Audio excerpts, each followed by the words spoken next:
Hi guys, welcome to the Wes academy classes. आज हम बात करने वाले हैं टू, शो एंड दैट के बारे में कि इसका यूज सेंटेंस में कैसे और कहाँ किया जाता है। So let's we start now. सबसे पहले हम देखते हैं टू। टू का यूज हम कैसे करते हैं। टू अगर किसी वाक्य के अंत में आए तो भी का अर्थ आता है। अगर कोई सेंटेंस है, कोई सेंटेंस के लास्ट में अगर टू आता है तो वहाँ पे जो उसका जो मीनिंग होगा वो भी का अर्थ आएगा। एंड नेक्स्ट, टू अगर किसी वाक्य के बीच में आए तो बहुत का अर्थ आता है। चलिए इसको हम एग्जांपल के थ्रू समझते हैं। एग्जांपल्स है हमारे। First example, I am happy to. जैसे यहाँ पे है आई एम हैप्पी टू, तो यहाँ पे आप देखेंगे कि इसके जो हिंदी है मैं भी खुश हूँ। इसका मतलब लास्ट में टू आया तो ये क्या एक भी का अर्थ लाया। सो नेक्स्ट एग्जांपल आपके हैं we are coming to.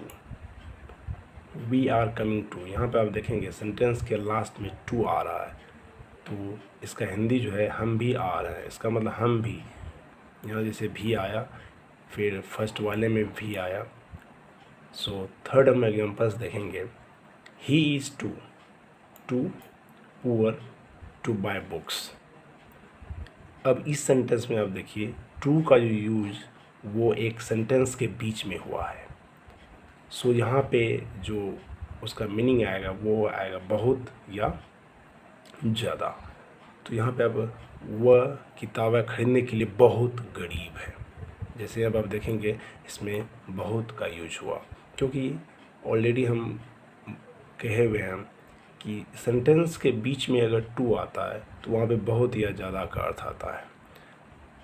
Okay, next example हम देखेंगे, आई एम टू हैप्पी।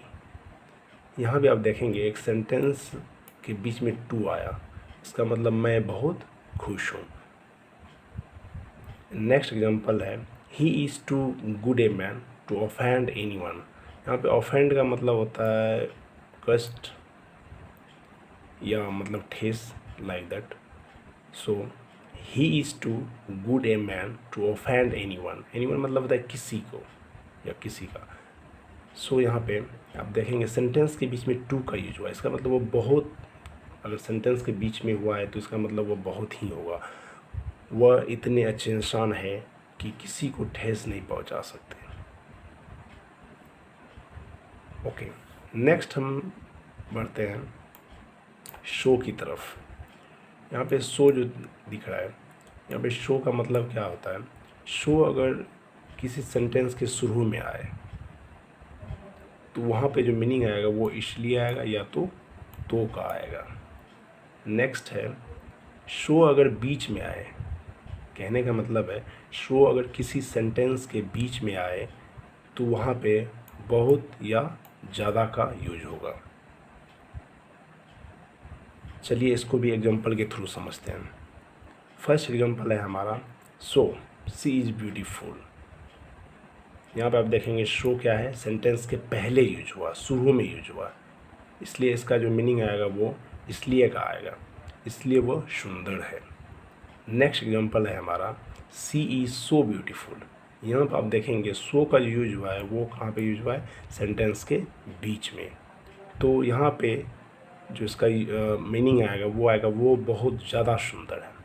यहाँ पे एक चीज़ गौर कीजिएगा कि यहाँ पे बहुत का भी यूज कर सकते हैं और ज़्यादा, वह ज़्यादा सुंदर है या बहुत ज़्यादा सुंदर है, दोनों सेम चीज़ ही है। ओके, नेक्स्ट एग्जांपल हम समझते हैं, it's so warm down here.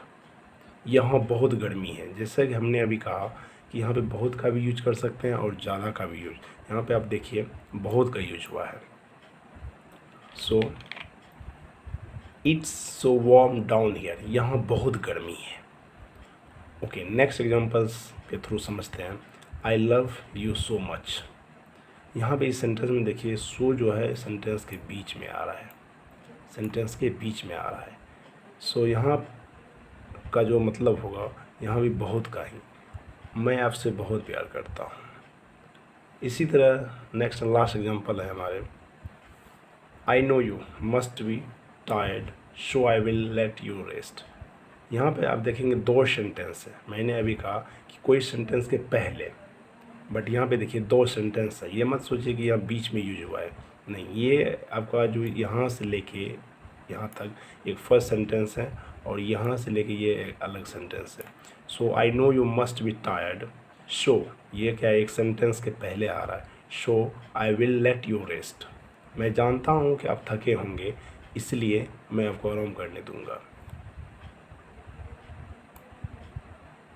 Same examples ये भी उसी तरीके का है, इसको आप देखें और समझें। ओके, सो नेक्स्ट चलते हैं दैट की ओर। दैट का जो रूल रेगुलेशन है वो है दैट अगर दो वाक्यों के बीच में या किसी वाक्य से पहले आए तो उसका मतलब की आता है। ठीक है, वो जो मीनिंग आएगा वो की का आएगा। और दैट अगर एक वाक्य के बीच में आए, दैट अगर किसी सेंटेंस के बीच में आता है तो वहाँ पे जो मीनिंग आएगा उसका उश या वह का मीनिंग लाएगा। चलिए इसको भी एग्जांपल के थ्रू समझते हैं। I know that you love me.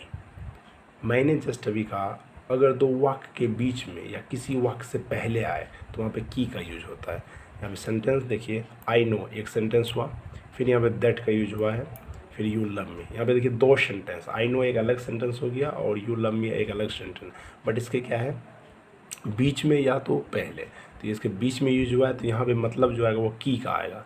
I know that you love me, मैं जानता हूँ कि तुम मुझसे प्यार करती हो। नेक्स्ट एग्जांपल है आई लव दैट गर्ल। यहाँ भी देखिए एक सेंटेंस, जैसे मैंने अभी कहा कोई भी सेंटेंस है अगर उसको एक ही सेंटेंस के बीच में आता है तो वहाँ पे उश या वह का यूज आएगा होगा। सो आई लव दैट गर्ल, मैं उस लड़की से प्यार करता हूँ। नेक्स्ट एग्जांपल है हमारा हु इज़ दैट बॉय। जैसे मैंने कहा कि दैट अगर किसी सेंटेंस के बीच में आए तो वहाँ पे उश या वह का यूज होता है। सेम यहाँ पे वही चीज़ है, ये सेंटेंस और दैट बीच में आया तो इसका मतलब हु इज़ दैट बॉय, वह लड़का कौन है। नेक्स्ट एग्जांपल है हमारा can I see that one. यहाँ भी वही सेम चीज़ है, तो क्या मैं वह देख सकता हूँ। नेक्स्ट एंड लास्ट एग्जांपल है हमारा he spoke so well that everybody was pledged. वो इतना अच्छा बोलते थे कि सभी खुश हो जाते थे। I think that's enough for today. आज के लिए इतना ही काफ़ी है। If you like my video please like share and subscribe my channel. Thank you.